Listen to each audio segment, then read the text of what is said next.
안녕하세요. 유세종입니다. 오늘은 트럼프 2기 행정부가 연방준비제도에 어떤 영향을 미칠지에 대해 알아보도록 하겠습니다. 자, 트럼프 전에도 연준에 영향력을 미치려는 미국 대통령들이 많았죠. 대표적으로 1971년 리처드 닉슨이 아서 번즈 연준 의장과 비공개 통화에서 금리 인하를 논의하기도 했었고요. 그리고 도널드 레이건도 그 당시 폴 보커 연준 의장과 금리 인하를 두고 대립을 하기도 했습니다. 이때 폴 보커 의장은 레이건의 금리 인하 요청에도 불구하고 금리를 급격히 올렸고요. 인플레이션을 잡는데 성공하기도 했죠. 자, 하지만 일반적으로 역대 미국 대통령들은 연준의 독립성을 존중하기는 했습니다. 하지만 트럼프 행정기 1기 때를 보면은 이 연준 의사결정에 영향력을 미치는 발언을 굉장히 많이 해왔는데요. 자, 여기 CNBC 뉴스에서도 보도하다시피 이 트럼프는 Fed is out of control, 그러니까 통제 불가하다라는 언급을 하기도 했었고요. 그리고 Fed has gone crazy. Fed는 미쳐버렸습니다. 그리고 제롬 파월은 일을 어렵게 만듭니다. 이런 다양한 비판적인 발언을 해오면서 Fed를 압박하는 그런 사례가 있었습니다. 그리고 심지어 2019년 8월 23일에는 트위터에 이런 언급도 하기도 했습니다. Who is our bigger enemy? 누가 우리의 더 큰 적인가? 제이 파월인가? 바로 옆에 있는 연준 의장인가? 또는 중국의 시진핑인가? 이런 언급도 하기도 했었죠.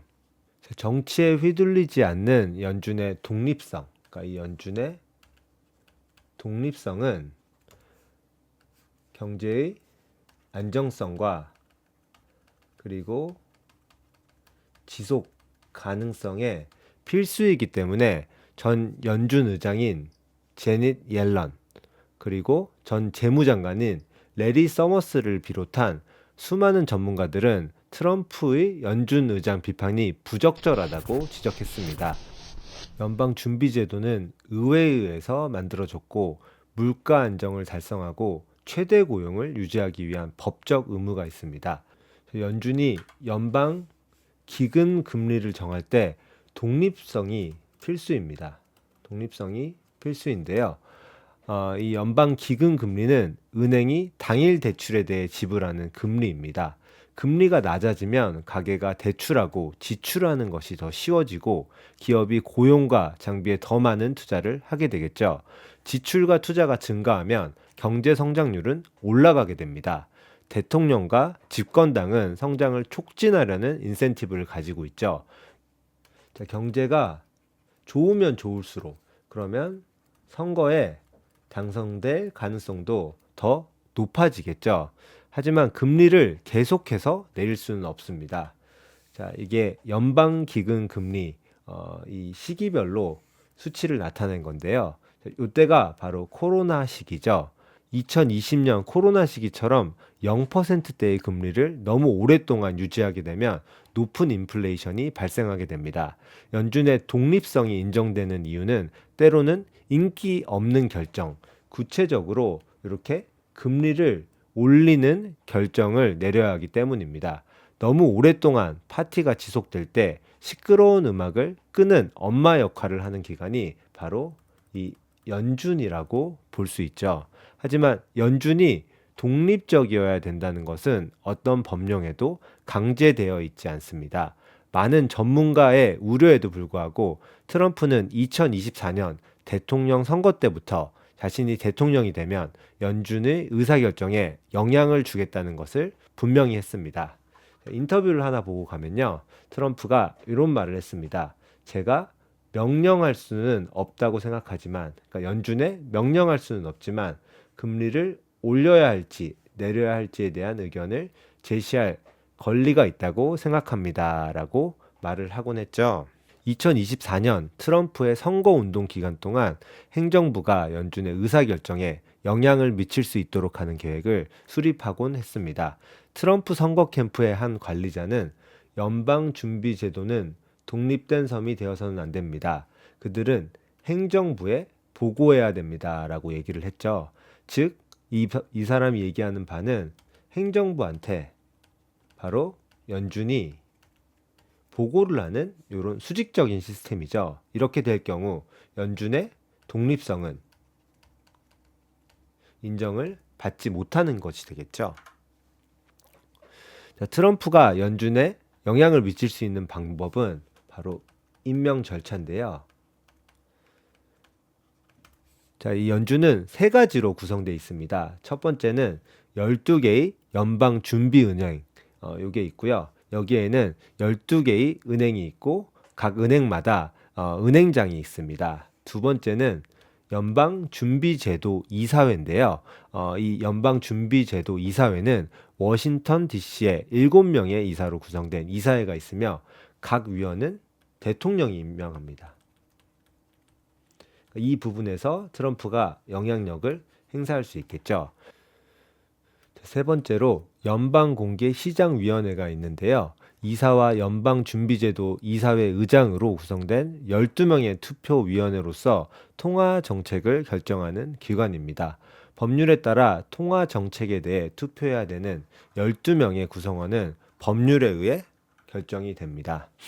연방준비제도 이사회 7명 이사 전원, 7명 이사, 그리고 뉴욕 연방준비은행 총재 1명, 그리고 나머지 연방준비은행 총재 11명 중에 4명, 그래서 총 12명이 여러 가지 통화 정책에 대한 그런 의사결정을 하게 되는 거죠. 근데 흥미로운 점은 여기에 대통령 포함될까요?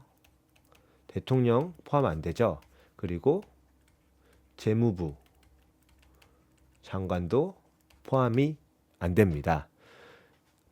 미국 대통령이 연방준비제도를 통제하는 방법은 연준 의장을 지정하는 것과 연방준비제도의 이사회의 이사를 지명하는 것이죠. 다만 트럼프가 임명을 통해 연방준비위원회 위원들을 즉시 바꿀 수 있는 능력은 제한적인 것으로 판단됩니다. 트럼프 1기 행정부는 임기 첫해 페드 이사회 공석 5개를 채웠습니다. 현재 이사회 구성원 중 2명은 트럼프가 임명했지만 이제 다음 2년 동안은 자리가 요 하나밖에 남지 않았습니다. 요 자리 하나만 남은 거죠. 연방준비제도 이사회의 이사들이 임기를 일찍 마치지 않는 한 트럼프가 자신이 원하는 사람을 이 이사회에 앉히는 것이 불가합니다. 파월의 페드 의장 임기가 끝나는 2026년 5월 트럼프는 연준에 강력한 영향력을 발휘할 것으로 예상됩니다. 트럼프가 임명한 기존 이사인 미셸 보만 또는 크리스토퍼 월러를 승진시켜서 의장을 만들 수도 있고요. 그리고 아예 외부에 있는, 그러니까 본인의 말을 가장 잘 듣는 사람을 바로 의장으로 선출할 수 있는 가능성도 있는 거죠. 이 경우에는 당연히 이 연준의 그 독립성이 크게 저해될 것으로 예상이 됩니다. 최근에 트럼프가 진행한 인터뷰를 한번 보고 가면요. 이 인터뷰는 작년 12월 8일 날 진행된 MSNBC의 인터뷰인데요. 이 인터뷰어가 이렇게 물어봤습니다. 제롬 파월을 대체하려고 하시겠습니까? 라고 물어보니까 이 트럼프가 아니요, 저는 그렇게 생각하지 않습니다. 근데 흥미롭게 이런 말을 했습니다. 하지만 제가 그에게 말하면 그는 그럴 것이고 제가 그에게 요청하면 그는 아마 그러지 않을 것입니다. 자, 이게 굉장히 좀 애매하게 말한 것 같은데요. 저기서 말한다는 거는 트럼프가 명령하면은 파월은 내려올 것이고, 그리고 트럼프가 부탁하면은 그러면은 내려오지 않을 것입니다라고 얘기를 한 거죠. 자, 파월도 최근에 이제 굉장히 흥미로운 질문을 하나 받았는데요. 이 기자가 이렇게 물어봤습니다. 트럼프가 파월한테 떠나라고 하면 파월 떠날 건가요? 하니까 굉장히 굳은 표정으로 아니요, 그럴 마음이 없다고 한 거죠.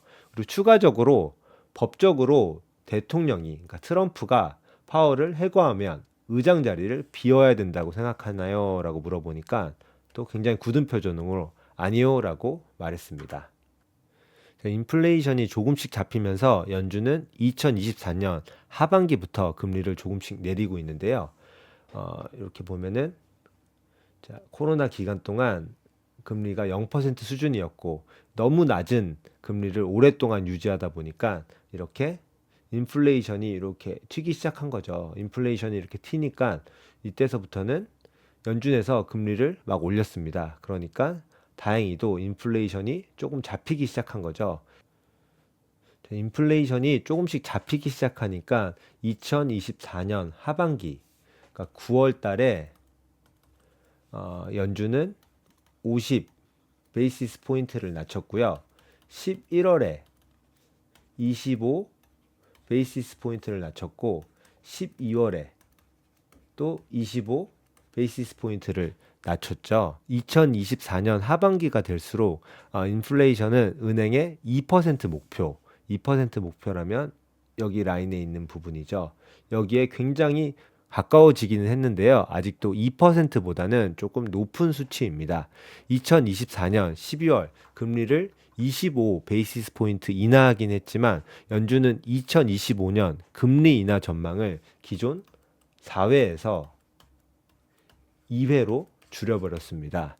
인플레이션이 예상보다 높게 유지할 수 있다고 경고를 한 거죠. 자, 이렇게 금리를 인하하면 보통은 주식이 오르잖아요. 근데 이때는 금리 하락을 결정했음에도 불구하고 주식 시장이 차갑게 식어버렸습니다. 다우존스는 2.58% 떨어졌고요. 나스닥은 3.56%, 그리고 S&P는 2.95% 떨어진 거죠. 자, 트럼프는 연준의 금리 인하 전망 축소를 좋아할까요? 좋아할 리가 없죠. 트럼프는 속으로 두고 보자 이렇게 생각을 할 겁니다.